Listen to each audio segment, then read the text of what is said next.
Welcome back to Headlines. I'm Wes Austin, and these are today's top stories. First up, we've got a fiery confrontation between California Governor Gavin Newsom and a distraught mother that left him scrambling for excuses.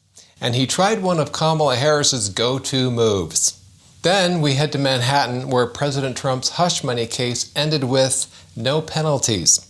Meanwhile, in Los Angeles, a female firefighter appears to say that if she can't carry out a victim, it's not her fault. Let's just say that if you're not on Ozempic, you might want to double check your fire alarms. And finally, LA County accidentally told 10 million residents to evacuate. Yep, they hit the send all on panic mode. Then they tried to undo it a few minutes later with a little whoopsie-daisy. All right, let's dive in. California's Governor Gavin Newsom was caught on camera Thursday in a tense exchange with a distraught mother whose neighborhood was reduced to ashes by wildfires. Governor, you got a second? Governor, I live here, Governor. That was my daughter's school, Governor. Please tell me what you're going to do. I'm not going to hurt him, I promise. I'm literally talking to the president right now to specifically answer the question of what we can do for you and your daughter. Ah, the classic fake phone call. But Newsom made a rookie mistake. For the fake phone call, you've got to hold it up to your ear like this. Even Kamala knew that. There's literally, I've tried 5 times, that's why I'm walking around to make the call. Why is the president not taking your call? Because it's not going through. So Why? I have to get cell service. Can you hear me now? At this point, I think Newsom has more excuses than a teenager with a broken curfew. Sorry, Mom, my phone died, or I would have called. I didn't know there'd be alcohol there, I promise. Why was there no water in the hydrants, That's Governor? That's all literally. Is it going to be different next time? It has to be. Has Right. to be. Of course. I would do whatever I can. But you're not! Remember when governors used to solve problems instead of method acting their way through them? Gavin Newsom. Between the empty fire hydrants and empty promises, at least he's consistent. Today, a Manhattan judge, Juan Merchan, sentenced President Trump to no penalty on his conviction for concealing a hush money payoff, which makes President Trump the first person convicted of a felony to assume the White House. This is the case where Manhattan District Attorney Alvin Bragg took a dead misdemeanor, somehow resurrected it, and transformed it into a stack of felonies. I guess we've got to give Bragg a little credit, though. This level of creativity could get him a writing job on the new Harry Potter TV series.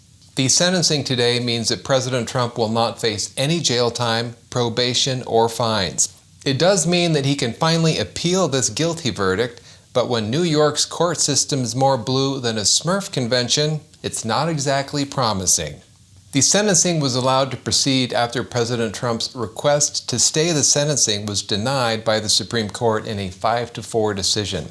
Trump's lawyers had argued that the sentencing would unconstitutionally interfere with Trump's preparations for his second term. The Supreme Court ruled that the sentencing would impose a minimal burden on Trump's White House transition responsibilities, and that any complaints Trump has with evidentiary violations could be dealt with by lower courts. The Supreme Court ruled that Trump's sentencing would be a minimal burden. That's the same term the IRS uses when they're emptying your bank account. Judge Merchan said the sentence is a no-penalty, unconditional discharge. In other words, Trump will be punished by having to hear CNN call it a stunning rebuke for the next 6 weeks. If a female firefighter isn't strong enough to carry out a victim, it's the victim's fault. This is a promo video from the Los Angeles Fire Department. You want to see somebody that responds to your house, your emergency, whether it's a medical call or a fire call, that looks like you. It gives that person a little bit more ease, knowing that somebody might understand their situation better. This just in. Flames are way less terrifying when your firefighter looks like your cousin. But wait, there's more. Is she strong enough to do this? Or you couldn't carry my husband out of a fire, which my response is, he got himself in the wrong place if I have to carry him out of a fire. Okay, her message is pretty clear. Stay in shape or stay in the fire. It's like CrossFit, but with more screaming. Let's hope this philosophy doesn't spread to other responders. Can you imagine EMTs saying, "Sorry, but if you can't jog to the hospital, you're on your own"? As if the raging fires weren't stressful enough, Los Angeles County managed to make it worse by accidentally sending out an evacuation order for 10 million residents. They sent out this emergency alert to everyone. An evacuation warning has been issued in your area. Remain vigilant of any threats and be ready to evacuate. Gather loved ones, pets, and supplies. Now, you'd imagine that issuing a massive emergency alert would require a team of experts in a control room, not an intern who is hired because she's good with emojis. A few minutes after sending out the evacuation order, they sent this out. Disregard last evacuation warning. It was for Kenneth Fire only. Okay, we said evacuate, but we didn't say Simon says evacuate. Accidentally telling 10 million people to evacuate during a wildfire? LA leadership just invented a new reality show. Panic-driven gridlock with a side of asphyxiation.